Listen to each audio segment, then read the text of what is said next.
En esta sesión vamos a hablar de una cuestión muy importante que tiene que ver con un soneto de Miguel Hernández. El soneto de Miguel Hernández al que me voy a referir aquí es el número 7 de El rayo que no cesa.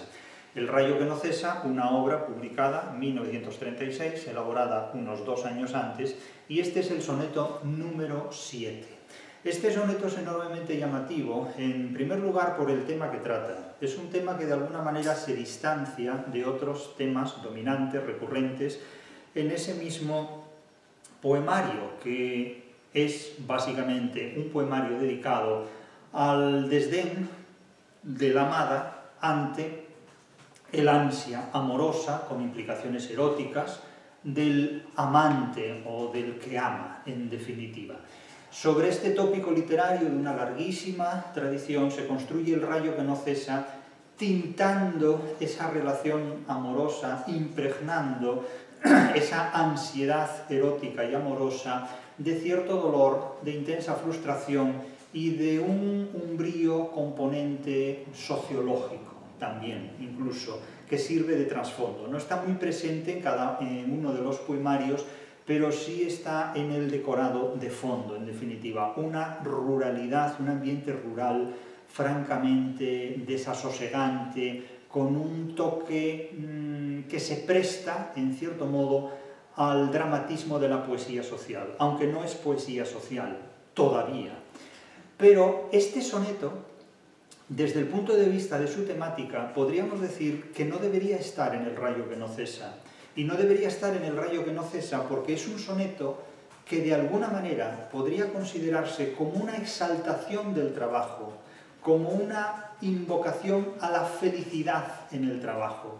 Y esto francamente resulta hasta cierto punto paradójico en buena parte de la obra poética de Miguel Hernández, que apostó por una opción ideológica primero en su más temprana y primigenia juventud y por la opción ideológica contraria después, ya en su juventud más avanzada, porque fue un hombre que por desgracia murió muy joven, murió en 1942, habiendo nacido en 1910, es decir, es una persona que apenas vivió pues 32 años, una auténtica tragedia, realmente una auténtica tragedia. A mi juicio, Miguel Hernández era una muy buena persona, que recibió influencias primero de un determinado grupo ideológico y después de otro determinado grupo ideológico muy distinto al primero. Y en definitiva la tragedia de su vida le sorprendió en el segundo de los grupos ideológicos en los que participó. Lamentablemente, cuando alguien es una muy buena persona, las posibilidades de recibir influencias de cualquier tipo de entorno y de someterse a ellas inconscientemente es muy grande, realmente muy grande. Sobre Miguel Hernández influyeron primero personalidades como Cossío o sobre todo Ramón Sigé, y después otras personalidades como Alberti o Neruda. Naturalmente, la opción por la segunda de estas tendencias comprometió la vida de Miguel Hernández en una determinada línea, en una determinada orientación, y hasta tal punto Miguel Hernández, convencido de sus ideas, se entregó a ellas que murió realmente por ellas. Podemos decir que Miguel Hernández es una de esas personas realmente mártires de sus propias ideas, porque atraído por la convicción de esas ideas y de ese magnetismo, insisto, dio la vida por ellas. Ahora bien, este poema, realmente redactado en los años anteriores al fatídico 1936, desarrolla una visión del trabajo que difícilmente podríamos integrar dentro de lo que es la poesía social. Es decir, que como en todo escritor, como en casi todo intelectual, podemos encontrar en Miguel Hernández poemas que en un determinado momento no se corresponden con la interpretación que ese mismo poeta de ideas parejas puede dar en otro momento, de ideas análogas puede expresar en otro momento. Si nosotros leemos este poema, podríamos suponer que lo ha escrito alguien que está de acuerdo con un régimen político que explota laboralmente al ser humano en el trabajo de la tierra. Y sin embargo, según en qué momento político el ser humano ejerza su trabajo, podrá estar en acuerdo o en desacuerdo con determinados sistemas de ideas. Pero si fuera de contexto Es decir, nunca hay nada fuera de contexto. En realidad las cosas se recontextualizan en otra situación, pero no se percibe nunca nada fuera de contexto. Si nosotros extraemos este soneto del contexto del poemario en el cual está inserto, El rayo que no cesa, y lo ubicamos en otro lugar, en otra situación, naturalmente podríamos considerar que se trata de un elogio del trabajo, de una exaltación de la felicidad en el trabajo, valga la paradoja, al menos desde el punto de vista de las ideas que se sostienen en la crítica de la razón literaria, según las cuales trabajo es aquello que solo se hace por dinero, no por placer. Por placer se hacen cosas que nada tienen que ver con el trabajo. Otra cuestión es que el ser humano, condenado a engañarse a sí mismo, que eso es la vida, un autoengaño individual y un autoengaño colectivo, pues acabe diciendo cosas tales como me gusta mi trabajo y cosas por el estilo. Puede gustar el contenido de nuestro trabajo, pero si el trabajo gustara no se cobraría por ello. Es decir, de hecho lo que mide la diferencia, la distancia entre una actividad laboral y una actividad no laboral es que trabajo es aquello que solo se hace por dinero, desde el punto de vista de los criterios que yo sostengo. Naturalmente, que se pueden compartir o no, cosa que me resulta completamente indiferente, porque lo último que haré en mi vida será cambiar de criterio en virtud de la opinión de la gente, porque eso solo lo hacen los tontos, sinceramente. Y los que no tienen libertad. Suelen ir emparejadas estas actitudes o estos desenlaces. Vamos, sin más dilación, a leer el soneto de Miguel Hernández, y notemos cómo efectivamente se trata de una exaltación del trabajo y de una identificación de la felicidad y del trabajo, conceptos que sorprenden sobre todo porque si hay un poema alejado de la poesía social y escrito por Miguel Hernández es este. El soneto dice: después de haber cavado este barbecho, me tomaré un descanso por la grama y beberé del agua que en la rama su esclava nieve aumenta en mi provecho. Todo el cuerpo me huele a recién hecho por el jugoso fuego que lo inflama, y la creación que adoro se derrama a mi mucha fatiga como un lecho. Se tomará un descanso el hortelano y entretendrá sus penas combatido por el salubre sol y el tiempo manso. Y otra vez inclinando cuerpo y mano, seguirá ante la tierra perseguido por la sombra del último descanso. No hay aquí ningún tipo de protesta política, ni de protesta ideológica, ni de descontento religioso, ni de absolutamente nada. Casi podemos decir que estamos ante el tópico del beatus ille, del dichoso aquel que es feliz labrando la tierra, encorvándose y esforzándose. Es algo así como el idealismo laboral, la felicidad en el trabajo. Claro, imagínense ustedes que para animar a los labradores este soneto se convirtiera en el himno de la tierra. No hablo de la canción de la tierra de Gustav Mahler o en la pasión de la tierra de Vicente Alexandre. Hablo simplemente de convertir este soneto en un himno de los labradores, que se podría hacer, en definitiva, en el trabajo duro, en el trabajo rural, en el trabajo del hortelano idealizado. Podríamos pensar en la celebérrima canción del Yo soy minero, ¿no?, que exaltaba, digamos, la valentía del minero, también mediante el idealismo laboral. Pero claro, la felicidad en el trabajo, yo no sé si enriquece o no al trabajador, pero al patrón seguro, porque cuanto más felizmente trabaje el obrero, más felizmente se enriquecerá el que recibe los beneficios del trabajo ajeno. Eso lo tengo muy claro. Ahora bien, no deja de sorprenderme que alguien que transitó, que evolucionó hacia la poesía social de una manera tan marcada como lo hizo Miguel Hernández, fuera capaz de escribir un soneto donde la exaltación laboral alcanza unos límites francamente insólitos en una fecha realmente fatídica como fue 1936. Porque cavar un barbecho es algo que poca gente sabe hacer bien. Tomarse un descanso por la grama, que habla efectivamente del césped. La grama puede ser un césped recién cortado o puede ser también una planta medicinal. Aquí, desde luego, la expresión tiene, no habla de líneas, no se trata del pentagrama, ¿no?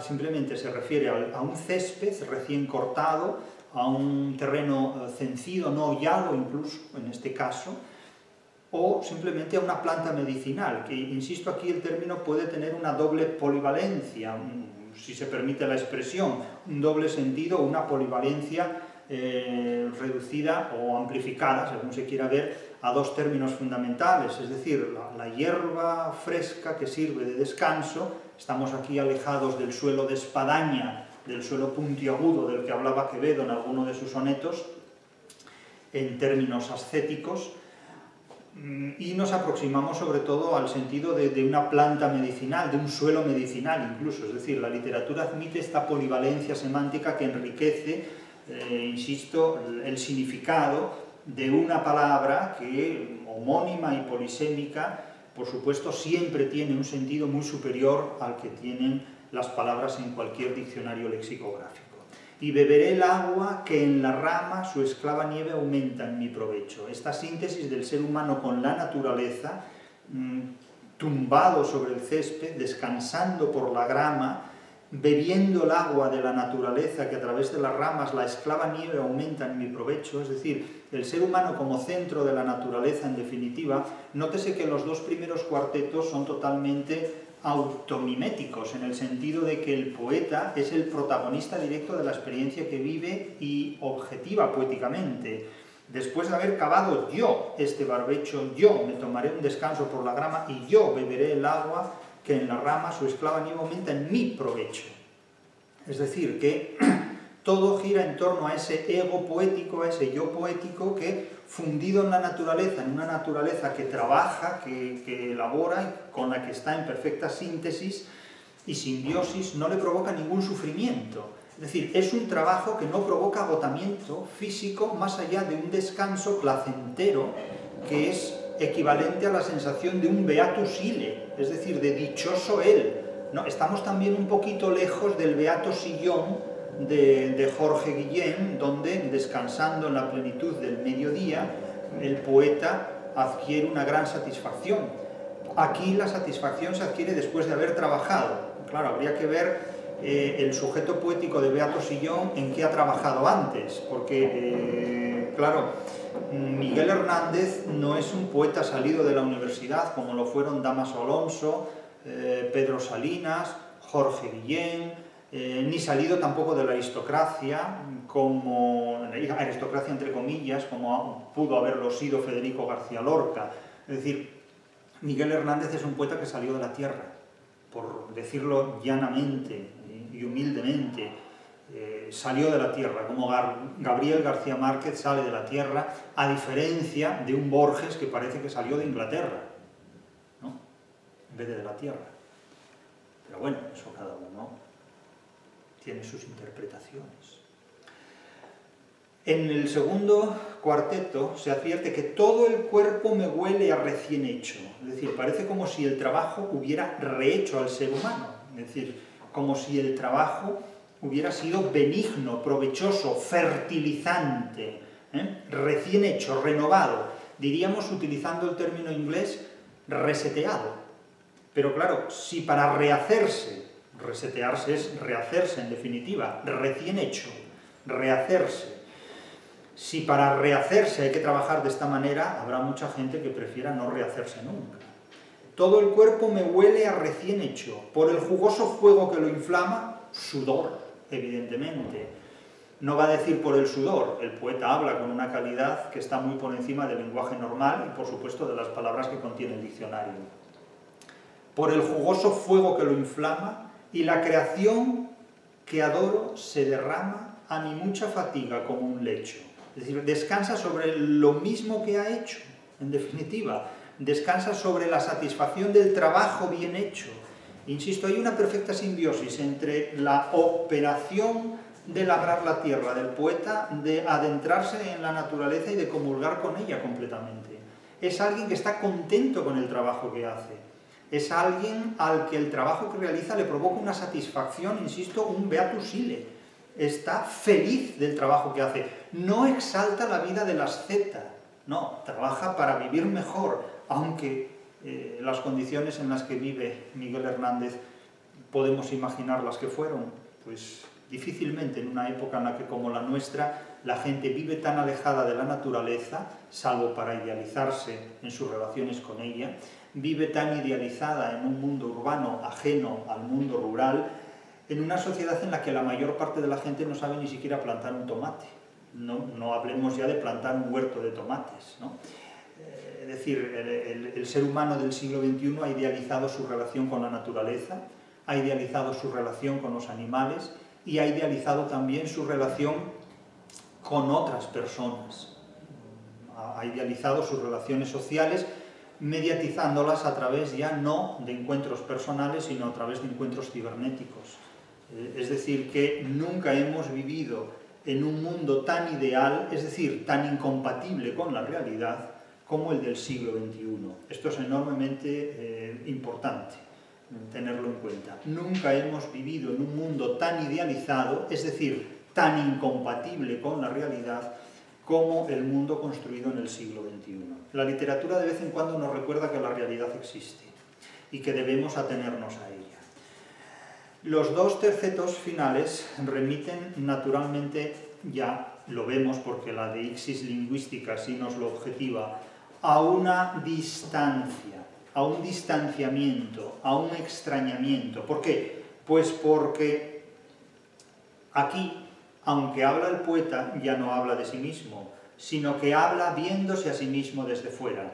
Es decir, si los seres humanos se contemplaran a sí mismos con distanciamiento, es decir, con el extrañamiento, como si fuera otro quien te viera, harían menos el idiota de lo que comúnmente lo hacen. Lo que ocurre es que la mayor parte de las personas que hacen el idiota no se ven a sí mismas o simplemente no tienen criterios para distinguir la inteligencia de la estulticia. Pero si alguien les advirtiera lo ridículo que son determinados comportamientos, lo ridículo que resultan determinados comportamientos, quienes hacen el ridículo dejarían de hacerlo, pero como comúnmente nadie tiene a alguien al lado que le diga esto no lo hagas porque resulta ridículo, pues la gente sigue haciéndolo de manera inconsciente. Y en muchos casos, a veces, personas que podrían advertir a alguien, mira, esto si lo haces resulta ridículo, más bien les estimulan, les dicen, tú sigue haciendo así el ridículo, que mejor para alguien siempre, ¿no? Aquí hay, insisto, un distanciamiento, un extrañamiento. Fíjense que ya no habla en primera persona, ya no dice todo el cuerpo me huele por el jugoso fuego que lo inflama la recreación, que yo adoro se derrama, a mí mucha fatiga como un lecho. Sino que aquí hay la visión que podría tener un pintor, alguien que retrata un ángelus, por ejemplo, y se dice, se tomará un descanso el hortelano. Es decir, ya alguien está haciendo una glosa, y alguien hace una glosa, y alguien retrata, digamos, la imagen del campesino, del labrador, del hortelano, del horticultor. Se tomará un descanso el hortelano y entretendrá sus penas combatido por el salubre sol y el tiempo manso. Es decir que aparece por vez primera la palabra penas, pero no se detalla el contenido de las penas. Pueden ser penas de amor, pueden ser penas económicas, pueden ser penas físicas, pueden ser penalidades de salud, combatido por el salubre sol, por el salubérrimo sol, por el salutífero sol, por el sol que da salud, y por el tiempo manso, por el tiempo tranquilo, por el tiempo sin prisa, por el tiempo que no provoca precisamente estrés. Se tomará un descanso el hortelano. Llega el momento, insisto, del disfrute en medio del trabajo, pero claro, el trabajo permite disfrutar. Esto no es la pausa del café, ¿eh? Esto es tomarse un descanso frente a un esfuerzo laboral muy poderoso, muy potente. Se tomará un descanso el hortelano, se entretendrá sus penas combatido por el salubre sol y el tiempo manso. Nótese, insisto, de nuevo cómo la naturaleza va marcando el compás del ritmo laboral y cómo hay una perfecta síntesis entre el trabajo del hortelano y el ritmo de esa naturaleza, de una naturaleza no idealizada. El que conoce la naturaleza no la idealiza, solo la idealiza aquel que no la conoce. El que conoce a los animales no los idealiza, solo los idealiza aquel que no los conoce. Y el que conoce a las personas no las idealiza, solo las idealiza quienes no las tratan o quienes no las conocen, en definitiva. Pero cuando alguien conoce al ser humano sabe que no se puede permitir el lujo de idealizarlo, porque el ser humano es una criatura muy peligrosa. Es una criatura extremadamente peligrosa, es sin duda la más peligrosa de todas las que hay. Somos la criatura más peligrosa que pisotea este universo. Enormemente peligrosa, somos más peligrosa que cualquier dios. Somos más peligrosa que cualquier divinidad. De hecho, las divinidades no existen, nosotros sí. El mal no lo ha inventado el demonio, el mal lo hemos inventado nosotros. No hay que echarle la culpa al demonio de nuestras propias responsabilidades. Último terceto, y otra vez, lo cual remite a un proceso cíclico muy propio de la naturaleza. La naturaleza es cíclica, siempre se reitera y siempre se renueva, recién hecha. Y otra vez, inclinando cuerpo y mano, seguirá ante la tierra perseguido por la sombra del último descanso. Es decir, que trabajará hasta la muerte, trabajará con pausas, no sin fatiga, pero sí feliz, sí dichoso, hasta el último descanso, la sombra del último descanso. Estos versos ya son muy quevedescos y no en vano más de un autor ha puesto en relación este soneto de Miguel Hernández con un soneto de Quevedo, al que vamos a hacer referencia inmediatamente. Pero se trabaja hasta la muerte, se trabaja sin miedo, se trabaja sin dolor, acaso con pena, pero no queda clara esta relación entre el mundo laboral y el mundo de las penalidades. No hay ningún asomo de infelicidad en el trabajo. Hay una exaltación emocional del descanso después del trabajo bien hecho, después del trabajo recién hecho que renueva incluso corporalmente, físicamente al ser humano. Claro, cualquier ideología extrema, sea de un signo o sea del otro, podría tomar como referencia este soneto para exaltar la capacidad laboral de un labrador, de un campesino, de un hortelano, ¿no? Es decir, que este soneto, escrito desde la inocencia, aunque la literatura es incompatible con la inocencia humana, pero más incompatible con la inocencia humana es todavía la interpretación de la literatura, pero este soneto escrito desde la inocencia humana podría caer en manos de cualquier ideología que hiciera de él una bandera. ¿Una bandera para qué? Para defender, para exaltar, para promover una determinada idea de la felicidad en el trabajo, ¿no? En definitiva. De hecho, cualquier ideología extrema podría perfectamente servirse de este soneto para animar a ser felices a quienes trabajan sin pena y sin gloria, o con pena y sin gloria, hasta la muerte, sin reconocerles ningún tipo de dolor, ni de sufrimiento, ni de adversidad en el trabajo. Es más, se podría decir, el trabajo os hará felices, el trabajo duro, el trabajo en la tierra os hará felices. Esta podría ser una de las interpretaciones totalmente sesgadas, porque aquí podríamos hablar de distorsión cognitiva, que es una de las prácticas que con más frecuencia sobre la literatura ejercen las filosofías, las religiones y las ideologías, que son los tres grandes enemigos de la interpretación literaria: el fundamentalismo filosófico, el fundamentalismo religioso y el fundamentalismo ideológico. Es decir, son fundamentalismos porque tratan de alguna manera de meter la realidad del mundo dentro de la cápsula filosófica, religiosa o ideológica desde la cual plantean sus ideas. Este tipo de narcisismos, porque en definitiva son narcisismos gremiales, se habla mucho hoy día del narcisismo individual, de personas que están encantadas de conocerse a sí mismos, a sí mismas, personas que se enamoran de sí mismas, por así decirlo, y que exaltan idealmente los contenidos de su personalidad como si fueran valiosos. El narcisista, en definitiva, es alguien que ha existido desde siempre, pero en los últimos tiempos se habla muchísimo de ello, debido sobre todo pues, a los daños que causan las redes sociales, cuando los seres humanos proyectan en ellos, en estas redes, una imagen idealizada de sí mismos que no se corresponde con la realidad. De hecho, el narcisismo es una idealización del ego, es una superimaginación que no tiene, incompatible con la realidad, que no tiene nada que ver con la realidad. Pero insisto que se habla sobre todo del narcisismo individual, pero es que hay un narcisismo que es tan peligroso como el individual, que es el gremial, el deseo de formar parte de un grupo por considerar que ese grupo es mejor que el resto de los seres humanos.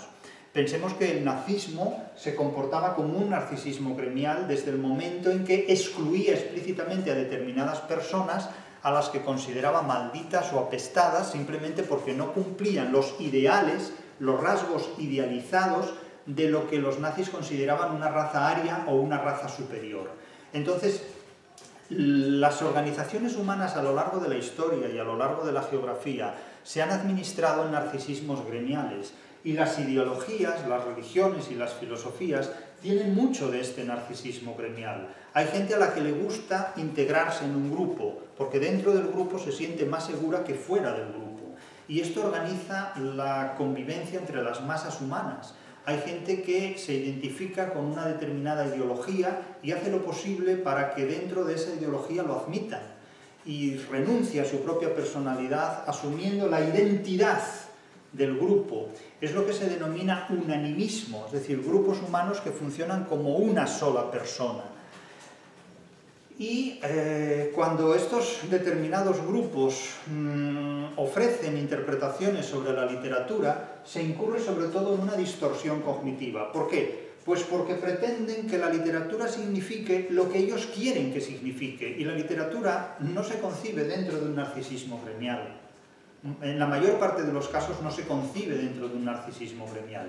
Sí es cierto que hay una especie literaria, una genealogía literaria que yo he llamado la literatura programática o imperativa, que responde a un programa imperativo y político, que puede responder a un programa religioso e imperativamente fideísta, o que puede responder a un programa artístico o poético, como podrían corresponder, pues, por ejemplo, determinadas vanguardias.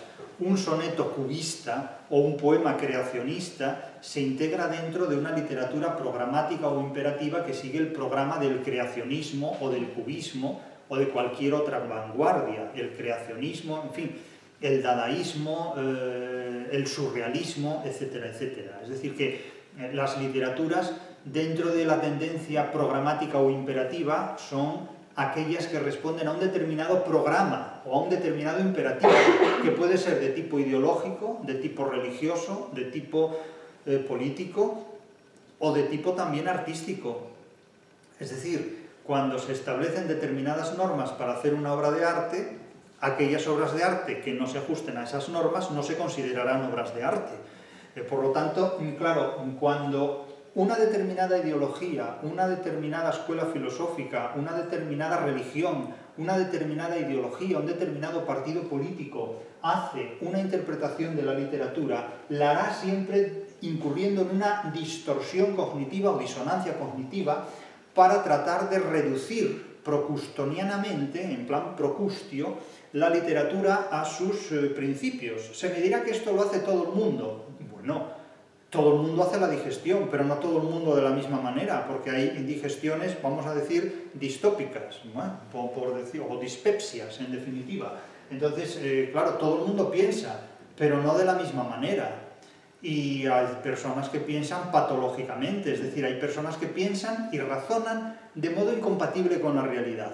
Los psicópatas también razonan, los locos también razonan, pero patológicamente, es decir, ejercen un racionalismo que los hace incompatibles con la realidad. Y no es lo mismo razonar y pensar la literatura de forma compatible con la realidad y con las exigencias de la literatura que interpretar la literatura conforme a las exigencias de un narcisismo gremial. Porque interpretar la literatura conforme a las exigencias de un narcisismo gremial, sea del tipo que sea, ideológico, filosófico, religioso, nos hace incurrir en una distorsión cognitiva que coincide con la miopía gnosiológica del grupo, pero que no responde a las exigencias de la literatura. Claro, evidentemente no es lo mismo explicar la literatura desde las exigencias de la literatura que explicar la literatura desde las exigencias de la distorsión cognitiva que impone un narcisismo gremial. Claro, el caso de Miguel Hernández, que es al caso que me refiero, pues desde su inocencia poética, Miguel Hernández en un momento dado escribe un soneto donde exalta la felicidad de su trabajo como labrador, como hortelano, como alguien que cultiva la tierra para ganarse la vida.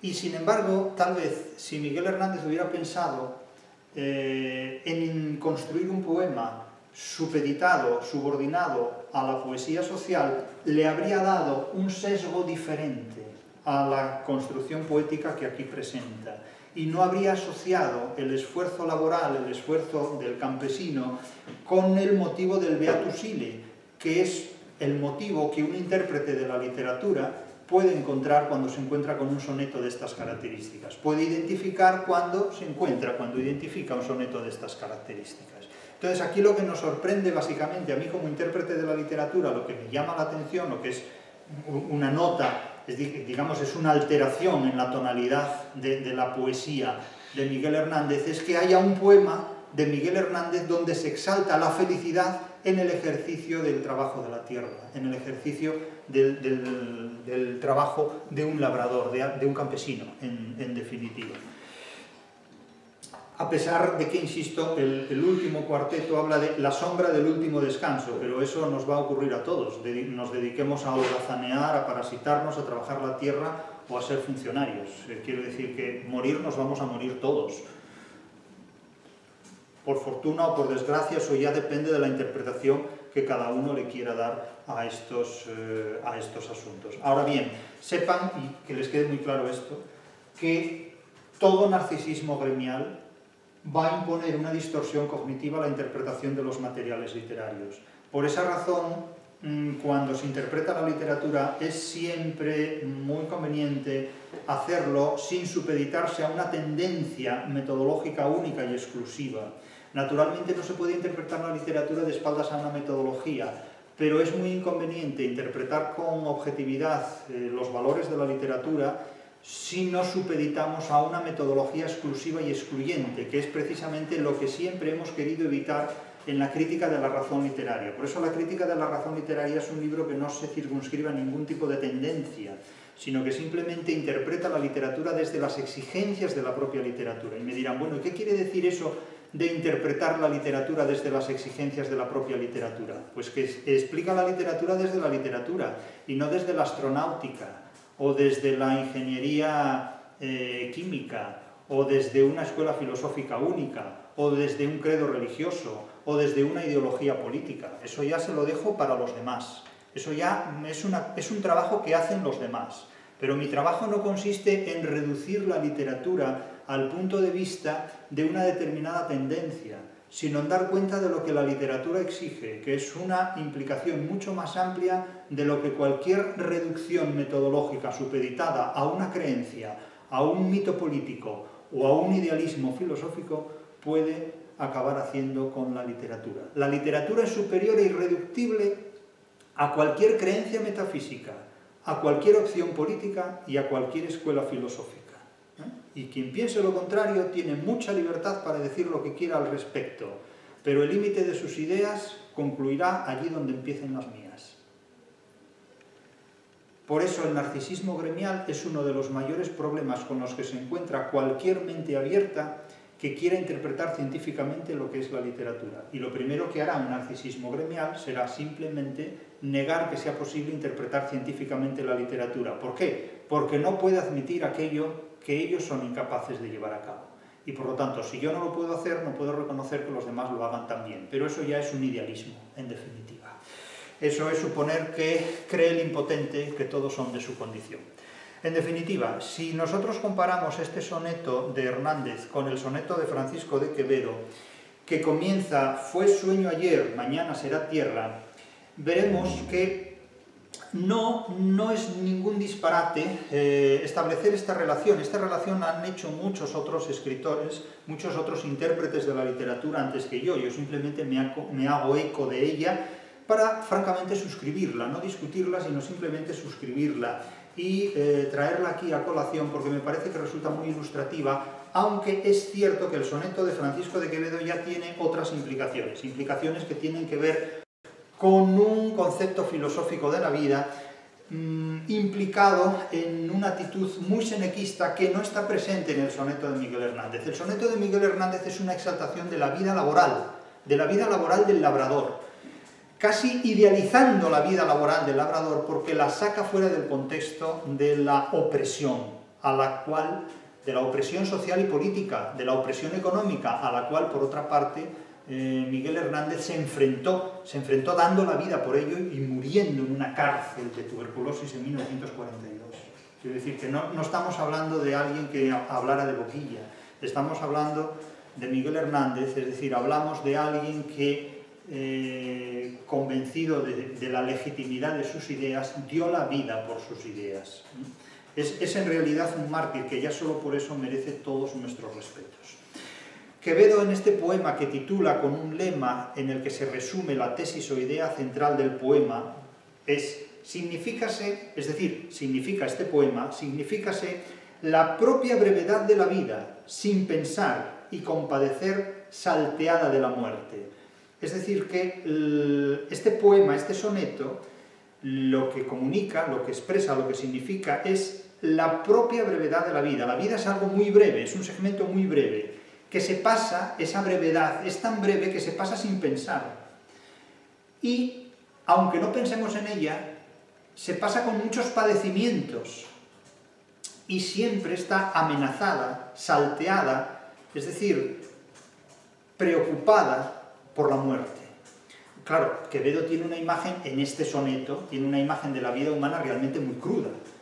O sea, la vida humana es tan rápida que cuando nos enteramos ya ha pasado porque es muy fugaz, es muy rápida, se pasa sin pensar, está llena de padecimientos y además amenazada constantemente por la muerte, que es una amenaza de la que no solo no nos libramos nunca, sino que es que al final resulta que es más doloroso vivir pensando en la muerte que la propia muerte en sí.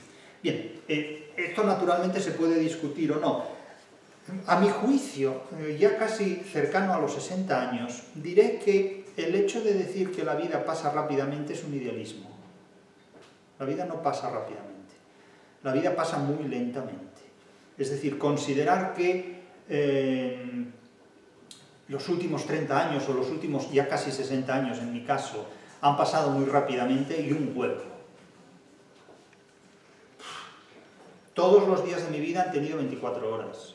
Es un mito afirmar que la vida pasa rápido, eso es un espejismo. La vida pasa rápido para aquel que no la ha llenado de contenido. Yo tengo la impresión de haber vivido el doble de los años que he vivido. Tengo la impresión de tener más de 120 años. Y claro, me dirán, ¡buah, vaya bola que se tira este tío! Ustedes pueden pensar lo que quieran, pero yo digo lo que pienso. Es decir, eso de que la vida es breve, la vida será breve para el que tenga un concepto de brevedad, pues comparable al que plantea Quevedo. Para mí, de breve ha tenido muy poco por el momento, realmente por el momento. Entre otras cosas porque yo antes de cumplir los 50 años hice todo lo que quería hacer. Y ya llevo en prórroga bastante tiempo. Pero esta es una consideración personal. Ahora bien, lo que sí tengo muy claro es que esto de que la vida es breve depende con qué la comparemos. Porque anda que no duran determinados asuntos, tanto placeres como dolores de cabeza.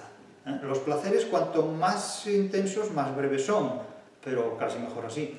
Y los dolores y las molestias, bueno, son más llevaderas, porque son menos intensas. Si son muy intensas ya nos suponen el punto y final. Pero eso de que la vida es breve, eso depende qué unidad de medida tomemos para medir la longitud de la vida. Eso sí que es muy subjetivo, realmente. Ahora, que está salteada de la muerte, que se pasa sin pensar, depende de lo que piense cada uno.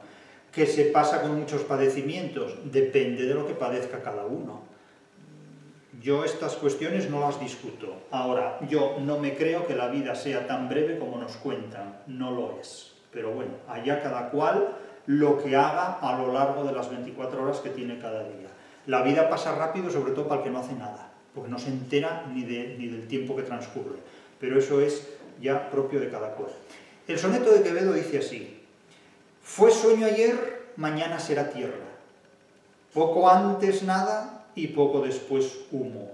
Y destino ambiciones y presumo apenas punto al cerco que me cierra. Breve combate de importuna guerra, en mi defensa soy peligro sumo, y mientras con mis armas me consumo, menos me hospeda el cuerpo que me entierra. Ya no es ayer, mañana no ha llegado, hoy pasa y es y fue con movimiento, que a la muerte me lleva despeñado.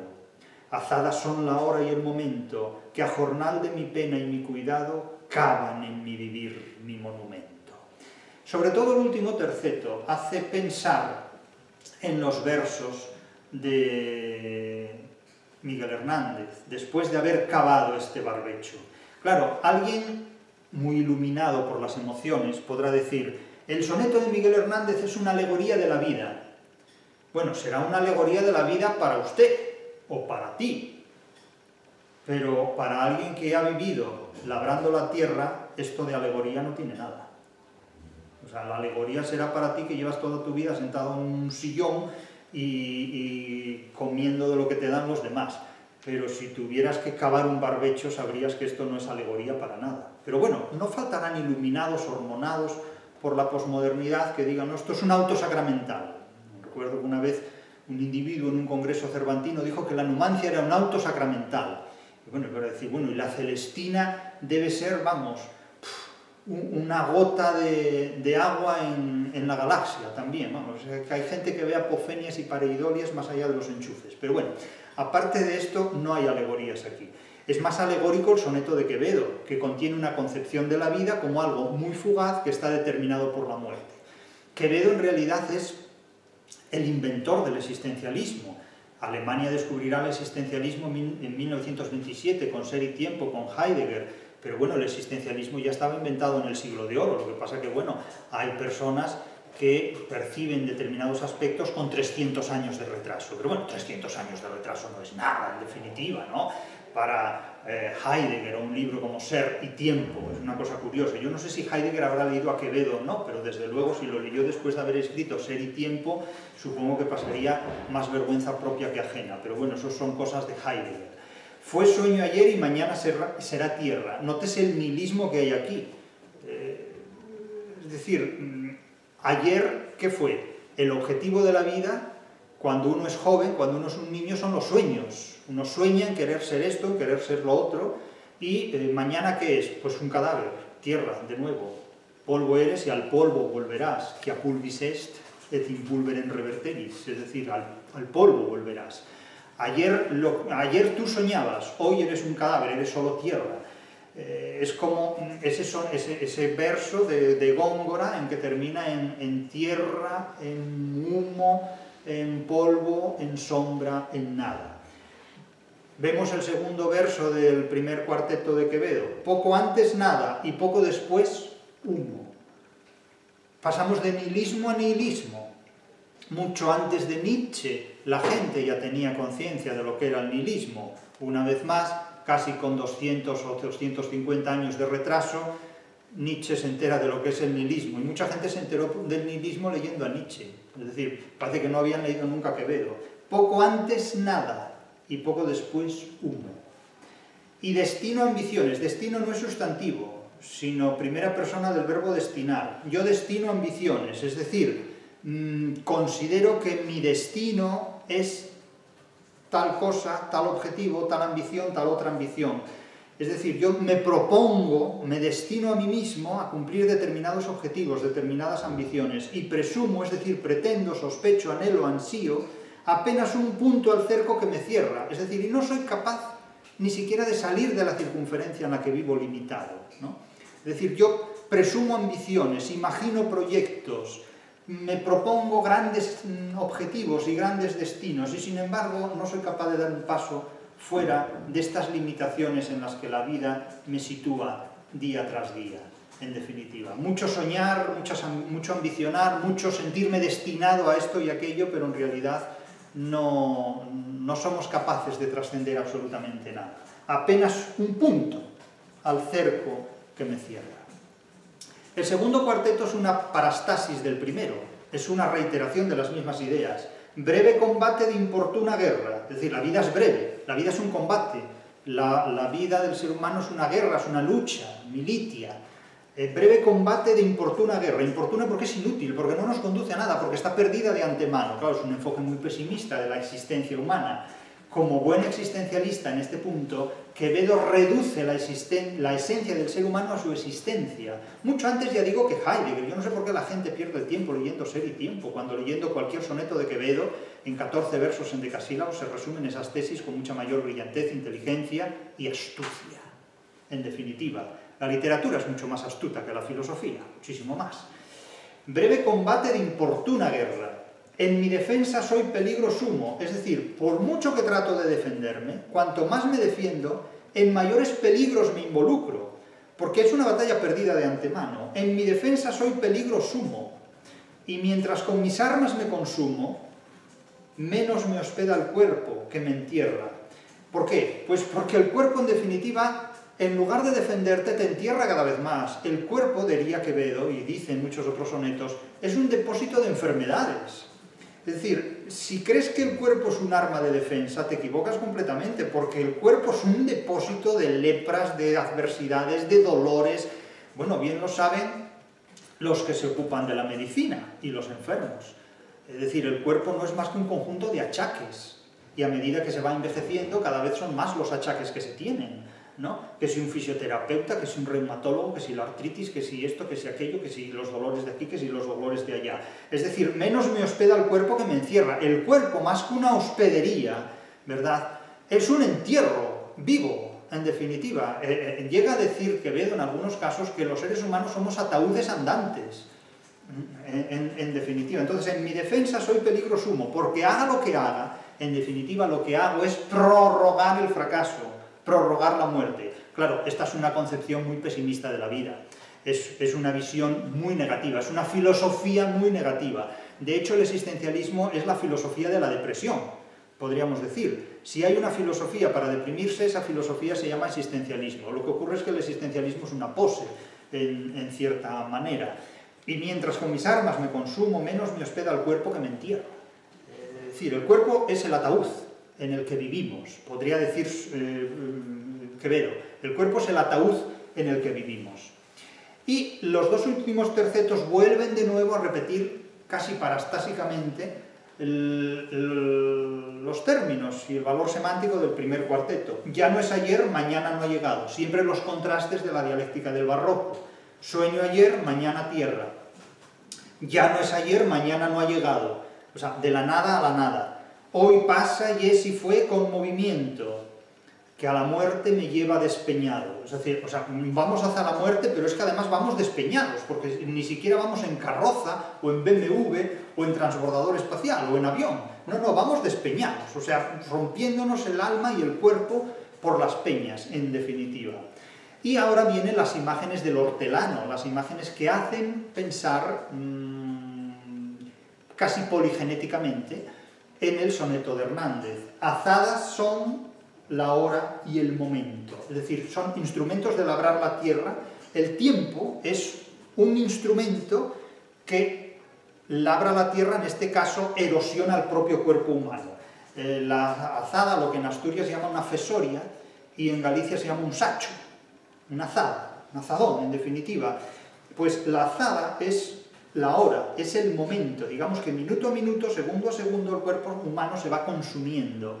Se trabaje o no se trabaje, Quevedo podríamos decir que no trabajó nunca la tierra, no nos imaginamos a Quevedo cavando un barbecho, desde luego, pero no. Quevedo intrigaba, Quevedo practicaba los vicios que más virtuosamente decía combatir. Quevedo decía, es la murmuración sarna antigua, pegajosa e incurable de los malos entendimientos y perniciosas voluntades. Y me van a decir a mí que Quevedo no murmuraba. Bueno, Quevedo se pasó la vida intrigando contra sus adversarios y por eso tenía tantos, porque pasaba toda la vida intrigando contra todo el mundo y además hablando mal de todo el mundo, los conociera o los desconociera. Es decir, Quevedo era un personaje estupendo y hay que decir que debemos a Quevedo citas francamente magníficas, ¿no? Quevedo en Los sueños dice, digan todos lo que quisieren de mi libro, pues yo he dicho lo que he querido de todos. Claro, evidentemente es una expresión propia de Quevedo, ¿no? Pero bueno, también Lope de Vega tiene muchas otras. De hecho, Lope de Vega tiene un verso que dice que si es de celos, no ladraréis en vano. que si es de celos no ladraréis en vano.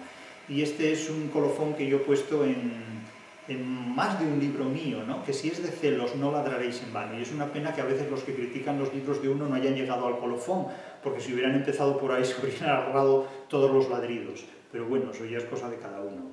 El caso es que Quevedo advierte precisamente esto. Azadas son la hora y el momento. Es decir, las azadas son precisamente eso, la hora y el momento, porque es lo que va erosionando el cuerpo humano. Que a jornal de mi pena y mi cuidado cavan en mi vivir mi monumento. Es decir, que van destruyendo la vida a medida que se va viviendo. De hecho, este imperativo barroco, vivir es caminar breve jornada, vivir es ir muriendo, que es propio de una filosofía cristiana, senequista, a la que se acoge Quevedo, en definitiva. Quevedo reduce la esencia del ser humano a una existencia profundamente senequista, profundamente determinada por el estoicismo, pero era para decirle a Quevedo, pero vamos a ver, señor Quevedo, ¿usted ha labrado alguna vez la tierra? No, y sin embargo se declara estoico. Miguel Hernández, que ha pasado toda su vida trabajando mucho más que usted, viviendo menos tiempo, jamás se ha declarado estoico, lo ha sido. No ha tenido necesidad de exhibirse narcisistamente como estoico, lo ha sido.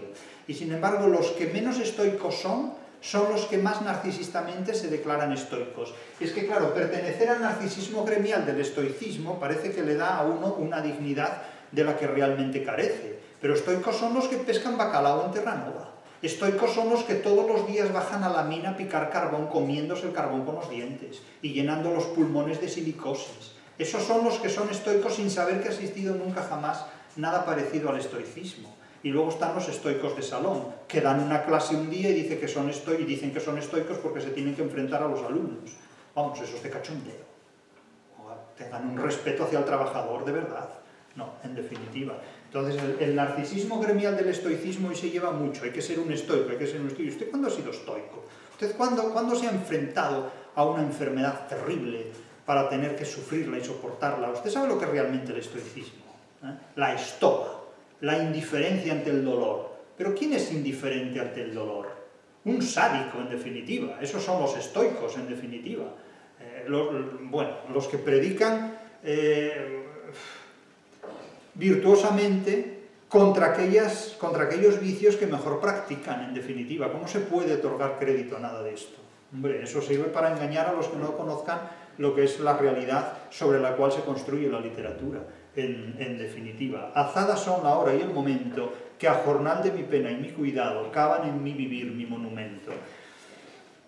Miguel Hernández podría haber suscrito estos últimos versos de Quevedo con mucha más fidelidad y realismo de lo que Quevedo suscribe aquí.